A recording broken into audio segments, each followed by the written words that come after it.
কিছু সময় আগতে আমি সামাজিক মাধ্যমত এটা ভিডিঅ' দেখিবলৈ পালোঁ। ৰফিকুল ইছলাম নামৰ এটা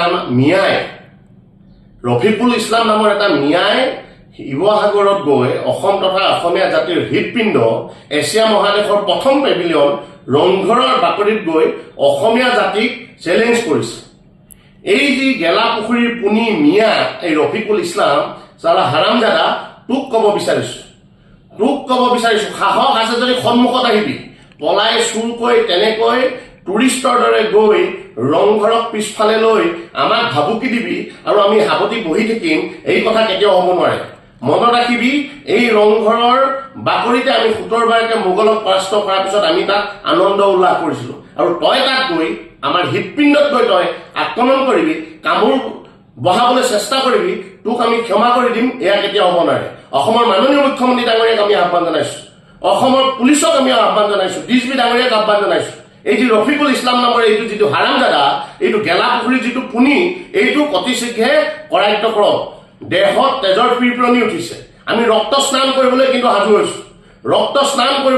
হৈছোঁ, আমি হেনদাঙক ৰক্ত স্নান কৰাবলৈ আমি সাজু হৈছোঁ।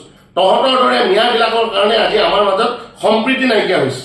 কোনোবাই তহঁতক বুকুত আপোন কৰি ল'ব আৰু কাৰোবাৰ ছত্ৰছায়াত তহঁতি এইদৰে আমাক ভাবুকি দিবি, আমি সাৱটি বহি থাকিম, ই হ'ব নোৱাৰে।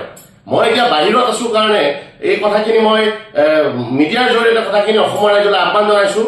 অসমৰ ৰাইজে বুজি উঠক, বিশেষকৈ উজনিৰ ৰাইজে এতিয়া গৈ উজনিৰ আমাৰ হৃদপিণ্ড শিৱসাগৰ ৰংঘৰত গৈ ভাবুকি দিব পৰা হ'ল। নামনি শেষ, মধ্য অসম শেষ, এতিয়া উজনি অসমৰ হৃদপিণ্ডত গৈ আমাক ভাবুকি দিছে। এতিয়া কিন্তু আমি সাৱটি বহি থাকিলে নহ'ব। কোনোবাই আহোমৰ চেণ্টিমেণ্ট ক্ৰিয়েট কৰি কণ্টেণ্ট বনাবলৈ চেষ্টা কৰি থাকিব আৰু আমি বাকী আহোমে তাকে বাহ লৈ থাকিম, ই কেতিয়াও হ'ব নোৱাৰে। কোনোবাই আহোমৰ চেণ্টিমেণ্টত কণ্টেণ্ট বনাই ৰাজনীতি কৰিব আৰু কোনোবাই আমি সেই আহোমকে বাহ দি থাকিম, ই কেতিয়াও হ'ব নোৱাৰে। গতিকে সকলোকে আহ্বান জনাইছোঁ, সময় থাকোঁতে সকলোৱে সাজু হওক আৰু এই ধৰণৰ হাৰামজাদা মিয়াবিলাকক সকলোৱে চিনি থওক। আৰু ইয়াক কৈছোঁ যদি সাহস আছে সন্মুখলৈ আহিবি, সন্মুখত ভাবুকি দিবলৈ আহিবি, তেতিয়া দেখুৱাম আমাৰ হেনদাঙে ৰক্ত স্নান কেনেকৈ কৰে।